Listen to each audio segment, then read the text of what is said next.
Welcome to White Label American Podcast. This is a podcast that brings you bold, in-depth interviews with interesting people that are mostly immigrants taking down artificial walls one story at a time. This is a podcast that empowers immigrants to share their stories and listen to those of others. Thank you for joining us.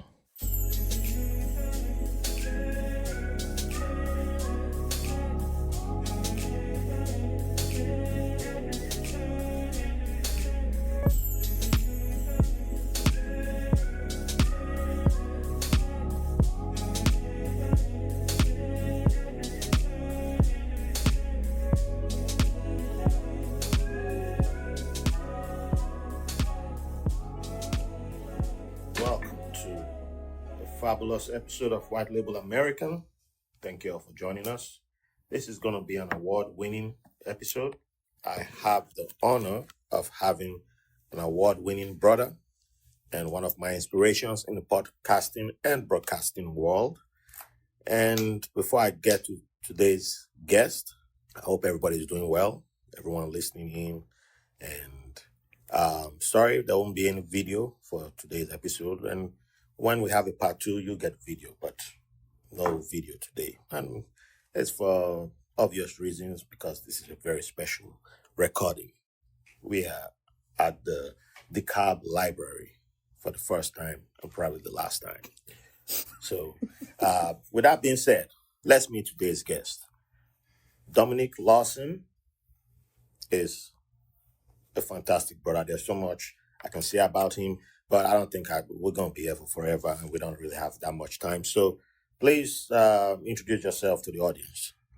Sure thing. First of all, man, thank you so much for having me on your platform. Appreciate the opportunity to come over to Brooklyn, man, and kind of hang out a little bit. Name's Dominic Lawson. I'm a 23-time award-winning podcaster. I am the host of Black is America, where we tell the stories of little-known African Americans and other figures. Phenomenal show. Go tell your friends about it. Yes. Like, share, and subscribe on all platforms, Apple Podcasts, Spotify, and other things. But also, I do 2 other podcasts for a company called Meadows Behavioral Healthcare. And those shows are called Beyond Theory and Recovery Replay. And those shows are about everything behavioral health, where one show, Recovery Replay, kind of journeys a person's story of recovery from substance abuse, processing disorders, trauma, things of that nature. And the other show focuses on talking to behavioral health clinicians about kind of like a Law and Order ripped from the headlines kind of approach of news and behavioral health and things going on. And so, but now, man, I'm here on White Label American, chopping it up with Ralph, man. That's good, man. My pleasure. Pleasure to have you here. So before we dive into your story and your origins, with the passing of OJ, the Jews, do you recall your first cultural moment that was a historical experience in your life? That was definitely one of them, because I'm like you, I'm over 40. So, right. So I definitely remember the white Bronco rolling down the street and like 30 cops behind him. That was live TV for me. That's not a YouTube play. Yeah, it was. That was live TV for me. I remember that.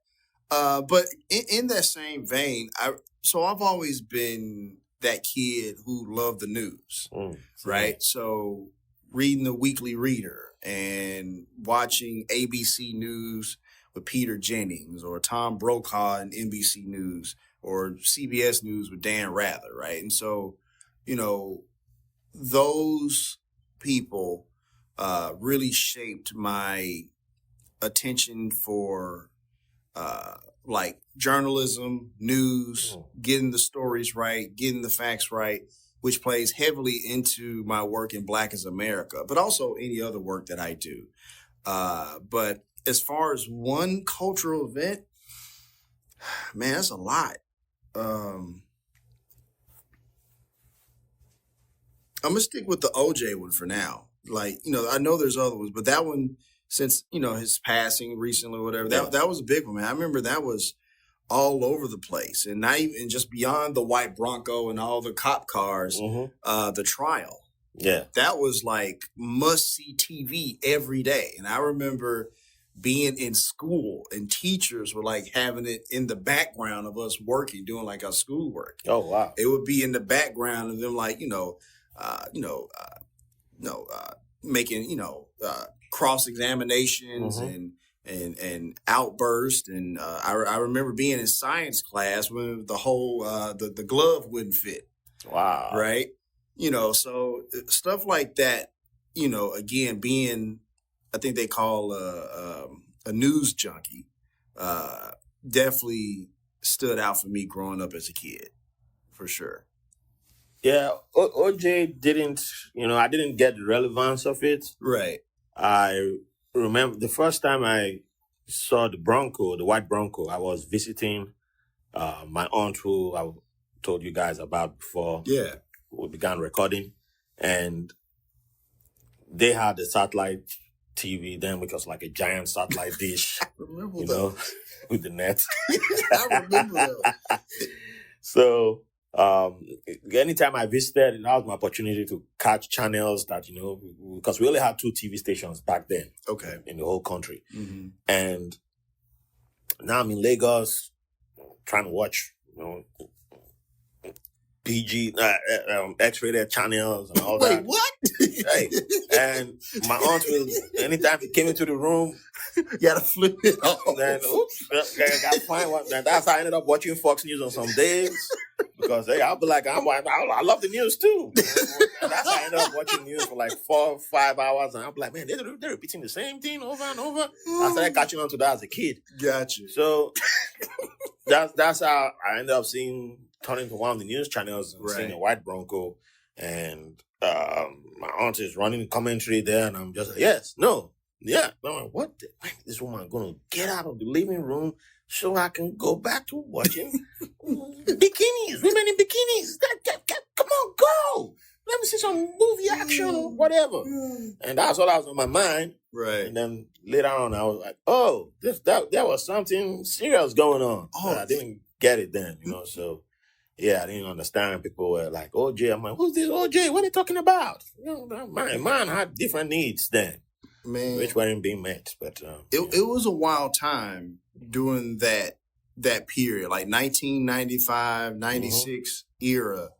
I remember I was at school. I was in gym class when they read the verdict, and it was not guilty. Yeah. And you could tell based on facial expression and skin color how you felt about that case. Like, real talk. Because on one end, people were like, yeah, brother, you got acquitted. Johnny Cochran did it. Johnny Cochran. And the other was just like this, no sound, just fuming. Like this silent rage of white people being pretty upset that he, got away with it, not got away with it. I'm not here to say if he did it or not. We're not. But the facts are that he was acquitted. Yes. Right? Now they got his black ass with them silver charges, but as far as the criminal case itself, he was acquitted, and so you can't deny that. So it was a big deal. It was a really big deal. I think other than civil rights lawyers, there's no other lawyer whose name is known around the world like Johnny Cochran. That is correct, sir. Because we get his name down in Nigeria. I was like, man, I'll be hearing my uncles and aunts saying Johnny Cochran. I'm like, Johnny what? Johnny Cochran hit him with them rhymes and them bars in that courtroom. If it don't fit, you must acquit. You must acquit. It's worldwide. It became a worldwide thing. Even people were like, I hate America. They'll be saying that too. I'm like, okay. You know that saying, right? You say you hate America. Right. Alrighty. But yeah. And the funny thing about that, the reaction by skin color, I think that will play a game on the night Obama won. Correct. Because now I'm in America when that happened. I couldn't vote in that election. but I'm in the Navy down in Meridian, Mississippi. Okay. The result is announced. I'm on base. I just come out of basic training, so I'm at my job's training school, and I always remember that moment because guy pops out. Black guy was a black sailor pops out of one of the dorms. Obama did it. Obama won. Mm-hmm. And starts running, and I'm like, oh, you mean America's going to have a black president? I'm saying that to myself. Right. And guy starts running around, and somebody walks right past me and mumbles something. And I turn and look at the person. It wasn't a black person. And I could tell the person wasn't cheerful. But I didn't catch it that moment. Like, I didn't put 2 and 2 then. But over time, it starts to, I replay that moment over and over again. The more I replay it, I start seeing like, oh yeah, there were reactions which I took for granted. Right. At that first moment where you could see faces. Like there were some who were like, oh, America's gone down the drain. Mm-hmm. America is like, dang it. And there was that, but there was a lot of happiness. And there were some who were like, yeah. And there were some who were like, indifferent. And there were some who were like, just like sad. Right. And I think for me, even though I'd experienced a lot of cultural moments before that, for me as being someone who was less than a year in America, that's one moment I always go back to as one of my most important moments, because there were things that it would take me years to grasp that moment, but I always go back to that moment because I hear that. I didn't catch it at first. And there are people who it would make sense why we will not get along later on. Yeah. But if I had caught it that first day, I think we wouldn't have been friends. We wouldn't have, been cool with each other. Yeah. But we were cool, and then eventually, we'll be like, oh yeah, we don't see eye to eye. But if I caught it that moment, it revealed itself right there. Right. Because they were like, fuck it, dang, and all that. And I was like, impotent rage. I was like, the commie words, they were the socialist anger, and I'm like, I don't get it. I'm there just laughing and like, but I'm happy that black president, but I wasn't like happy like the guy who was yelling, Obama won, black man running down the hall. But I was just soaking all that in. Yeah. But the more I replayed over and over, I'm like, wow, that was a big moment happening around me, and I just didn't catch it. That was juxtaposed to the OJ trial and stuff like that. That one was a bit nuanced and it was nuanced by generations. Yes. Right? If you were younger, because I think I was 26 at the time. I was around the same. Yeah. I was elated, happy, super excited. But I remember standing right next to my dad. My dad was like in disbelief. Like he couldn't believe it, right? He was also thinking about his mom, my grandmother, who would have loved to have seen that moment. She had passed away by that time. But I also remember, man, like a few days after that, because, you get elected president, there's an inauguration, there's a parade, and he's got to walk through the streets of D.C. Yeah. And I think a lot of black people were holding their breath that day. That was. Right? Because, like, please don't take this away from us. Like, please don't do this. Right? Now, obviously, that didn't happen. Yeah. But the fact that I didn't say what that was, and you already know what I'm talking about, and everybody who probably listens to this podcast know what I'm talking about, it just goes to show that, like, one, we have, no matter what part of the world we come from, we all have, like, very similar cultural experiences. But also at the same time that, like, we understand that sometimes these things are taken away from us, and it can be really sad. So, So like that cultural moment was definitely nuanced and all over the place. Yeah. So, yeah. So with that being said, Yeah, man. Can you introduce the audience? You've already told the audience your name. Yeah.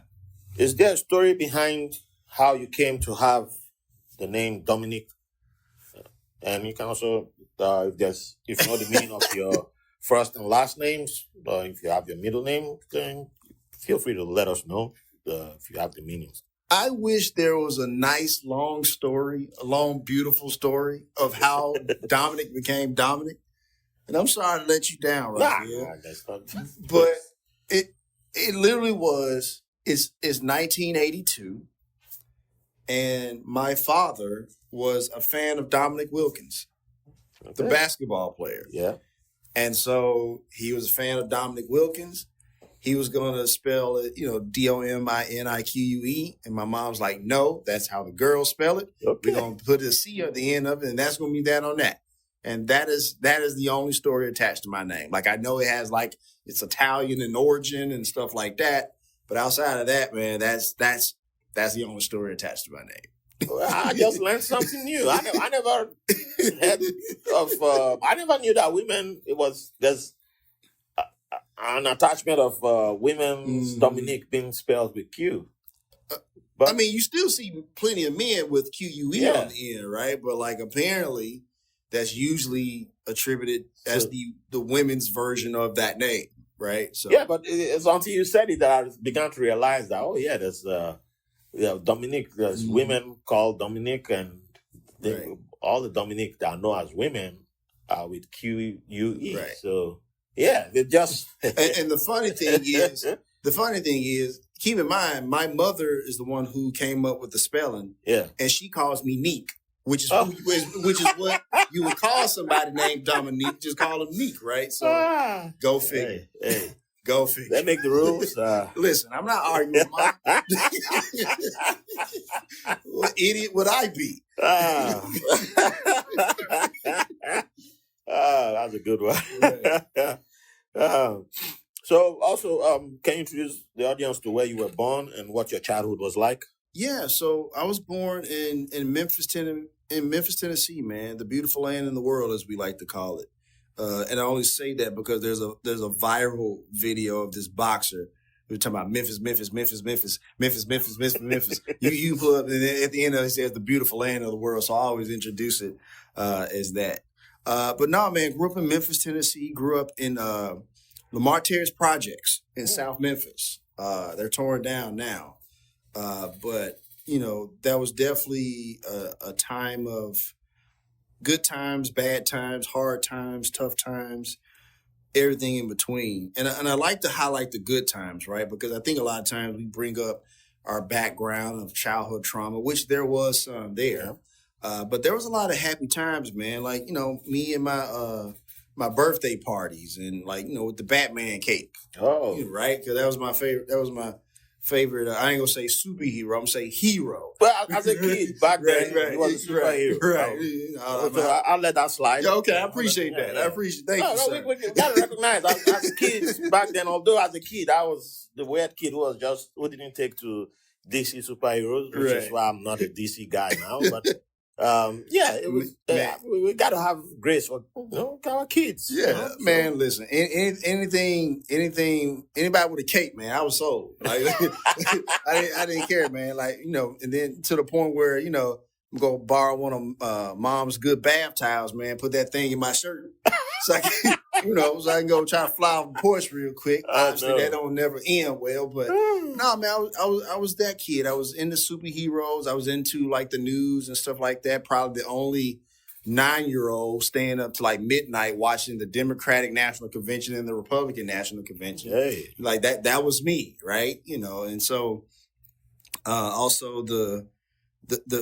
was also the black kid who talked white, apparently. Right? That's because my mom was very big on education, right? It's interesting because even though we lived in the projects, and outside of our building and where we lived, there was a lot of tough stuff going on, right? But inside of our home was the polar opposite of that. It was a complete 180. Yeah. So like we had family game night, and we sat down at dinner to eat, and we talked about our day, and we had Friday night fun time where we watched TGIF on ABC and watch Steve Urkel and stuff like that, right? And go to Little Caesars Pizza and get a few slices and go to Blockbuster Video and rent, The Lion King because, on Super Nintendo. Like those were some really cool and fun times, but they were juxtaposed to me, watching, having to duck down when you hear gunshots outside, right? That did happen. There were also stories like one particular story. I'll tell this one was I remember going to bed one night, and where our apartment was, like the front door was like in front, like if there's a front door, then like this open field, right? So it was like, and then another set of apartments on the other side of the field. But for some reason, the lights, the street lights or whatever, like really, they were out. And we had been telling maintenance or whatever that, these need to be replaced for safety reasons because, when it's dark, bad stuff tends to happen. That's right. Well, I remember going to bed one night, and it was so dark outside that, it was like pitch black. Like you couldn't see anything because there was no lights, right? But I remember seeing like this like little flickering light like across the hallway. I mean, not across the hallway, across this field. And so I'm like, what is that? All of a sudden, I hear my mom come running upstairs and like, go to bed. And she throws like this big quilt cover in the tub, turns the water on, right? And I'm like, what is she doing? And so she takes it out of the tub and starts to head down that way. And then all of a sudden the light goes out. And she comes back upstairs, put the big quilt in the tub and says, go to bed, whatever, this, that, and the other. Wake up the next morning, get up, go to school, whatever. Coming to find out it was a drug deal gone bad, and they had set that man on fire. Oh, shit. That was the flickering light that I saw coming through my window. So it's like, again, I talk about that stuff because it's true. That happened. But I would be remiss to not bring up the good times and the fun times and being in a, single parent home. But my dad was always there. He always came by. Like it was a single parent home only in technicality. Yeah. Right. That dude always came through. Hey. Right. And so, but yeah, man, it was fun times. And like I said, being called, the black kid who talked white because my mom was all about education. Like she would make us flashcards and we repeat them and stuff like that. This is outside of our schoolwork. Oh. Right. Like, she would make us flashcards, like, say this word, learn this word, definition. And I was probably the only kid on my side of the projects, if you will, with like a set of encyclopedias, like before Google. Oh, wow. Right. I remember encyclopedias. Right now, this is like 92. So the last president, because they had presidents in there, it was like Ronald Reagan. So they're dated. Yeah. But I say, listen, they still had enough information for me to like grasp on. Encyclopedias got so much info. Right, exactly. Right. But I was probably one of the only kids who had an encyclopedia. So, and I remember mom helping me with like projects like the solar system. And but she really would nail down on them Black History projects. Them Black History projects, she did not play because she always wanted me to have a sense of worth, a sense of identity, that we come from amazing people. And so when it came to them Black History projects, mom went above and beyond from like creating like, little audio recordings with my little poster board and stuff like that. So and that probably was very much the origin story of the work I do now. Yeah, that was going to be my question. Right, so that's awesome. Because I think that's one of the things that I was missing. Because I, thanks to my mom and my elder brother, I also came across encyclopedias in our house. But I think that made me curious about other worlds / countries, and people. But it just never dawned on me that there was like quote unquote Black history. Yeah. So I never really knew about like my surroundings and other people I'm connected to. And that's part of what I'm like filling up now. Yeah. The more I go, I find it like even recently, the other day I was playing with my WhatsApp and I was like, oh, WhatsApp has an AI. And I was just asking it questions about my people and it was just giving me some information. And I was like, I don't have all this information. I never knew all this history.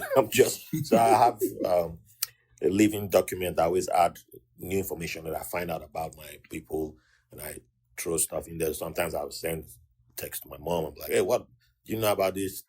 I'll just pretend like I don't know and ask her questions. Sometimes I can answer, sometimes like, where you get all these questions from? That kind of thing. But Right. yeah, so it's how I come across information sometimes. Gotcha. And fill up those gaps that I have from childhood. I hear that. Yeah. So with what you just told us about your childhood, Yeah. what do you consider your favorite childhood memory to be at this moment? Whew. I mean, it's pretty hard to compare them Batman birthday party, man. Listen. Them things was epic, sir. Hey. Those things was epic from like, watching like, Batman the animated series and like on videotape and stuff like that to like the Batman cape and like, the face mask or whatever. It ain't like as cool as it is now where you have the whole head gear. Yeah. It was just that plastic, rinky dinky, very flimsy. Did you see eye mask. the Merry Yeah. Did you see the Merry Little Batman movie that came out this Christmas? I haven't seen that one. Oh, my kid we watched that like 20 times. Okay. My kid. Yeah, it's on Amazon Prime. Gotcha. I'm gonna have to check that one out. But no, like that was funny. Yeah, that was one of the big ones. Like those Batman parties were pretty cool. They were pretty cool. All right. So in order to save time, I won't ask all the questions that I was going to ask you. We're definitely going to do a part 2. Yeah. So we already have an idea of how you began to get into storytelling. Yeah. Why is it important for you to tell stories the way you do when it comes to telling stories?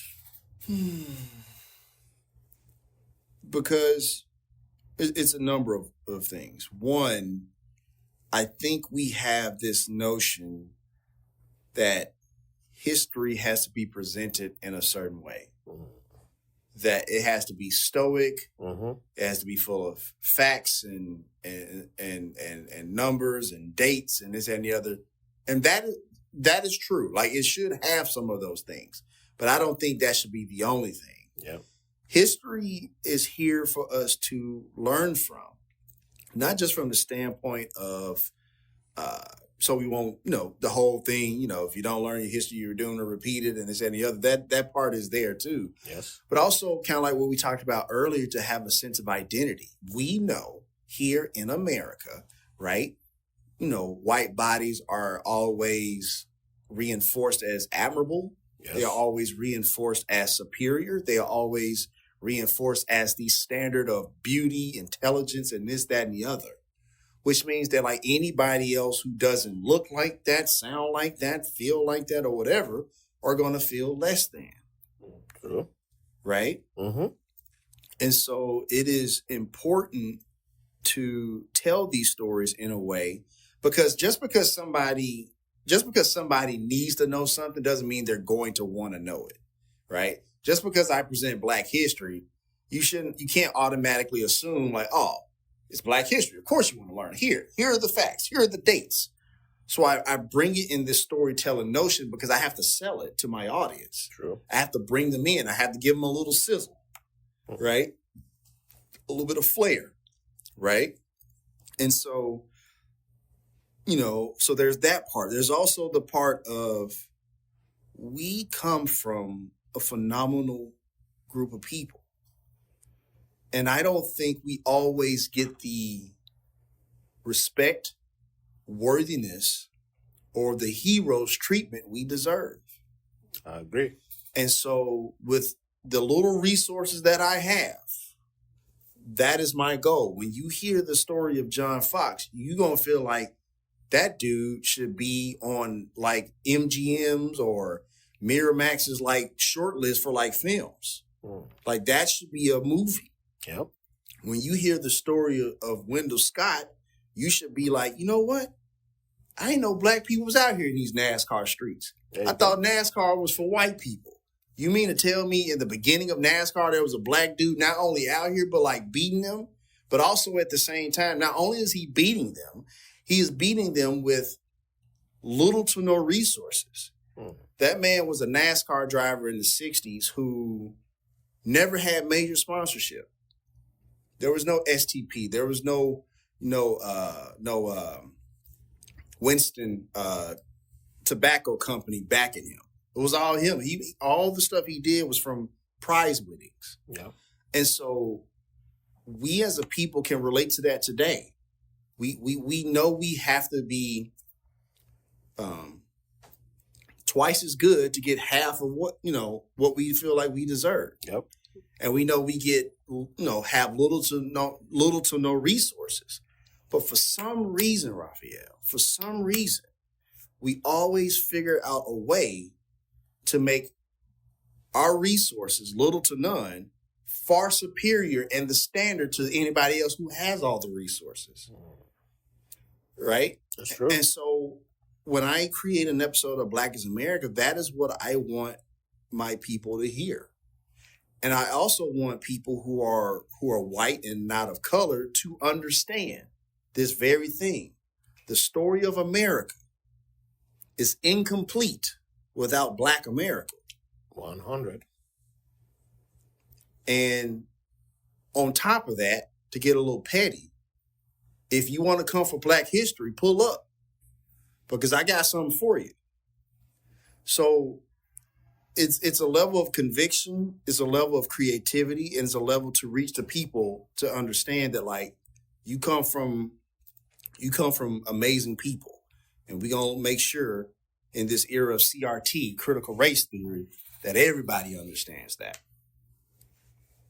Oh man, yeah, I could just end the podcast right there, but we still got some, Okay, we got two more questions I got to ask. I got time. Go ahead. So, for someone as creative as you are, you got to work with music. Mm-hmm. You got to blend music into your work. And we love asking a fun question when it comes to music. Okay. Because everybody who appears on this podcast is considered a dancer, whether you dance or not. Okay. We automatically bless you with dancing feet. All you got to do is appear here. I hear that. So, but I need to make the question a little bit controversial. Okay, let's do it. Because for this question, we need you to dance for an hour. Don't worry, you don't need to record it. To dance for an hour, you need to pick 3 artists to keep you dancing, but you can't go with the hottest artist at the moment. You can't go with your hottest, the most popular artist. Okay. Terrace, yeah, Memphis. Is Memphis known for country music? So Charlie Pride has come through there. Okay. Right. Charlie Pride played for, fun fact, Charlie Pride, the country western music star, also played for the Memphis Red Sox in the Negro Leagues. Okay. So there's a little bit of connection there. All right. So I'll make it, that's good. Good. So now, one of the 3 artists that can keep you dancing for an hour, one got to be country, one got to be Memphis, and one can be from anywhere. Okay. So, yeah, give us 3 artists that can keep you dancing for an hour. So country? Yeah. What's the second one? Anyone can be from Memphis. Okay. And anyone from anywhere.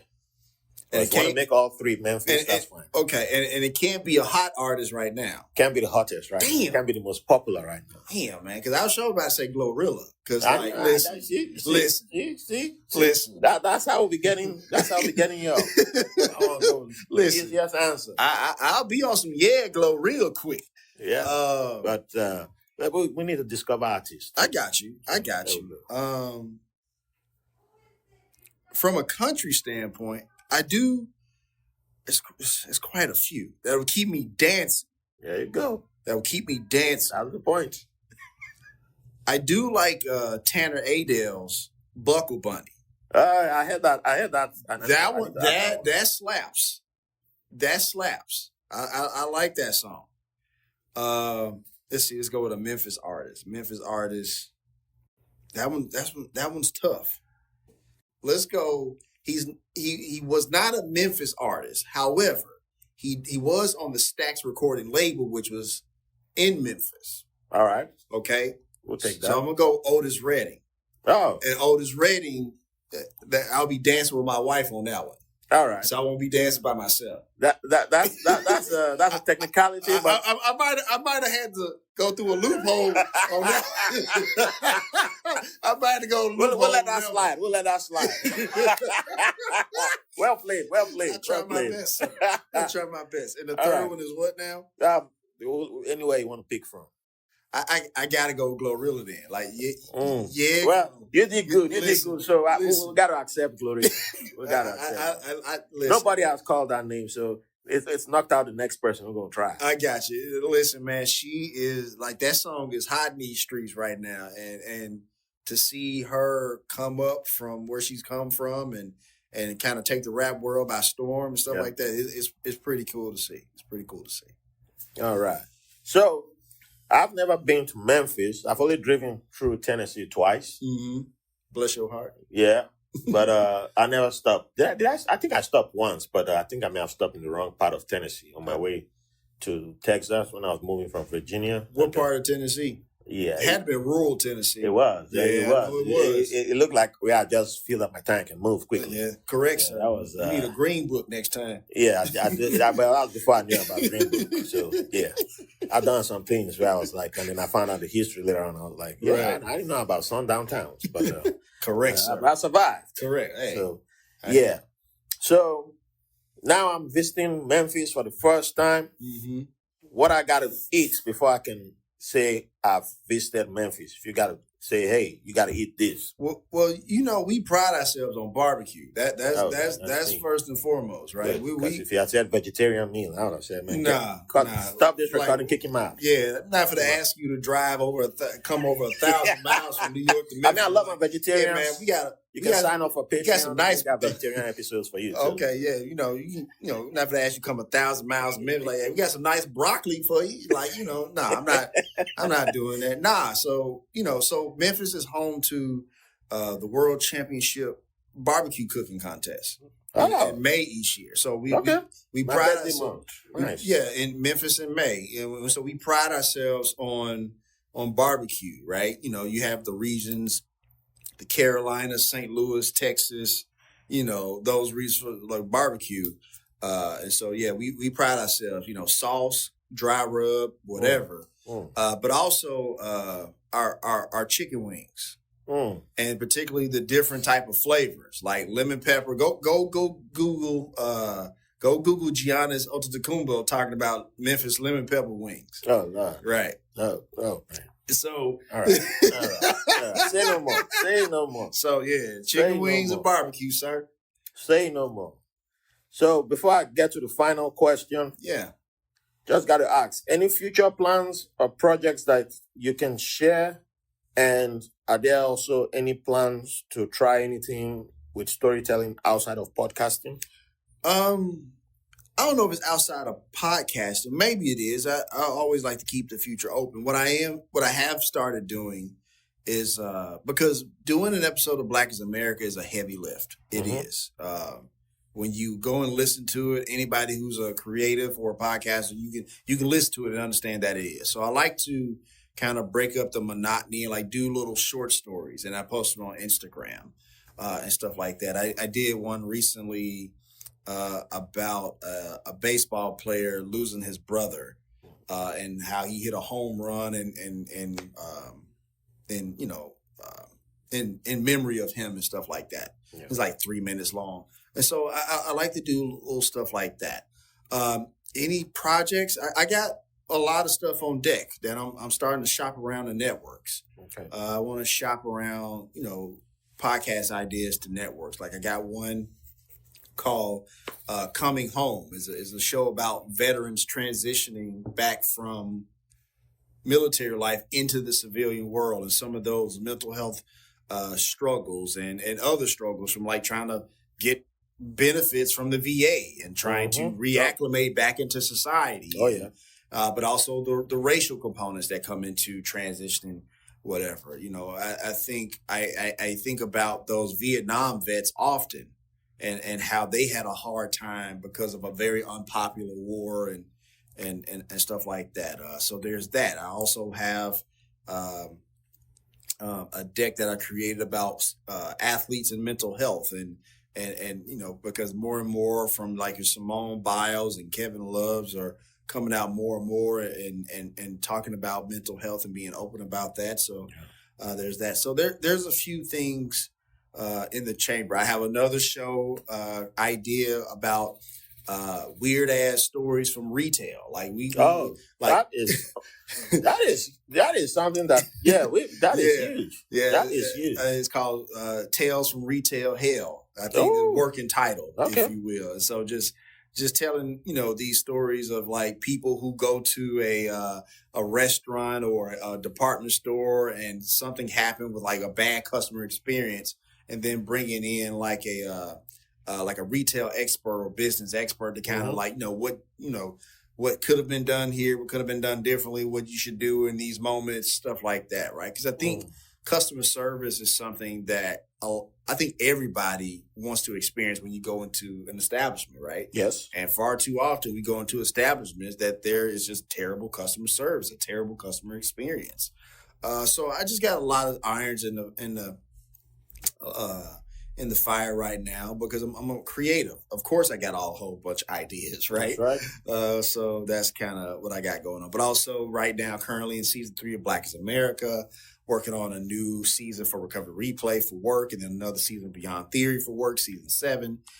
So a lot of, then that's my wife's show, The B Word, where I produce her show, The B Word. Is a show about women, reclaiming the B word and what it usually stands for, and claiming it for like brilliance or boldness or bravery or being blessed and stuff like that. So I'm producing that as well. So I got enough work to keep me busy. Hey, that's why we appreciate you coming here again. Of course. Thanks, man. brother. Thank you so much. Hey. So, final question. Sure. What would you like to leave the audience with? Your freestyle moment. Take it from here. I want to leave the audience with this. I think many of you right now are in moments of like a crossroad moment, a fulcrum moment. You have ideas or you have something you want to work on, and you feel like, if I just had X amount of time, I would do this, right? What I would share with you is, listen, whether you got 5 hours or 5 minutes, work on your thing the time you have. So like if you only got 5 minutes, work on your thing for 5 minutes, whether it be a podcast, YouTube, a business idea, or whatever. Because I think in this day and age of, historic inflation in this country, I think we kind of need a secondary, maybe even a third, income stream or whatever, or something like that. So I think there is an opportunity for you to explore that. And don't be afraid to explore that, right? Because I think a lot of times we have ideas and people project their fears onto you, and then you feel like, I don't want to do this no more. It's a bad idea. They say it's a bad idea. Just understand that like what you have in your brain, what you envision, is for you to see. And it ain't for everybody to expect to understand what it looks like. As long as you understand what it looks like, move forward in that direction. I mean, listen, I'm sitting in this room with you in Brooklyn, New York. I'm here in New York based on podcasting from something I started in my closet 7 years ago, right? And I'm interviewing, people who work in movies and all this other stuff and whatever. But if I had let somebody 3-4 years ago be like, yeah, man, podcasting, that's not going to work, I wouldn't be sitting here right now. True. I wouldn't know either one of you. True. Right. I would be still punching somebody's clock, right, and being upset, right, because I didn't choose that creative outlet. But I would just say, listen, if you got an idea, work on it, workshop it, run it through many different iterations, and I think at the very least, you're either going to figure out that particular thing isn't for you, which means you'll transition into something else, or at the very least, you'll know that you at least tried something. And I think a lot of times we go to our deathbeds, not to get morbid, we go to our deathbeds singing the woulda, coulda, shoulda songs. Yeah. And that's not a great feeling. Many people say, like, that's their regret. I wish I would have done this. I wish I would have whatever. But also in that same vein, I'm going to land my plane, also taking time for family, because I know many of millionaires and billionaires said, like, if I could do it all over again, I would have spent more time. I would have went to that golf. I would have went to that basketball game. Yeah. I would have went to the Little League game. I would have went to the cotillion to see my daughter off or whatever, right? Because I understand we're in a grind type of society, but there's something to be said about taking the time for family and friends and fellowship, like with you brothers here or whatever, right? Like there's something to be said about that, because I think that's where you get to a fulfilling life. Appreciate that, brother. Can add to that, and we won't try to add to that. So with that being said, as my people say, Mbana, please let the people know where they can find you, and I appreciate your work. Absolutely. Just want to say once again, thank you so much for having me on your platform and inviting me out to record with you today. Again, my name is Dominic Lawson. You can find me on Instagram at The Real Dominic Lawson. You can find me on LinkedIn at Dominic Lawson, DOMINIC LAWSON, where I'm posting content on there. And also just check out my shows. Black is America is on all podcast platforms, in addition to the B Word as well, my wife's show that I sound edit, design, and all the things and stuff like that. But also Beyond Theory and Recovery Replay that I do for Meadows Behavioral Healthcare. All righty. And I'm your host, Raphael Harry, and I'll be here next episode. Go like, subscribe, support all the shows. And you know what to do for mine. I like your money, so bring it. Patreon, gold bars, you know my PayPal, Cash App. Just bring it. Just don't bring your country gold bars. I'm not Senator Mendes. I don't want to get arrested by the FBI. All right. Love y'all. Thank you for the privilege of your company. Thanks for listening to White Label American.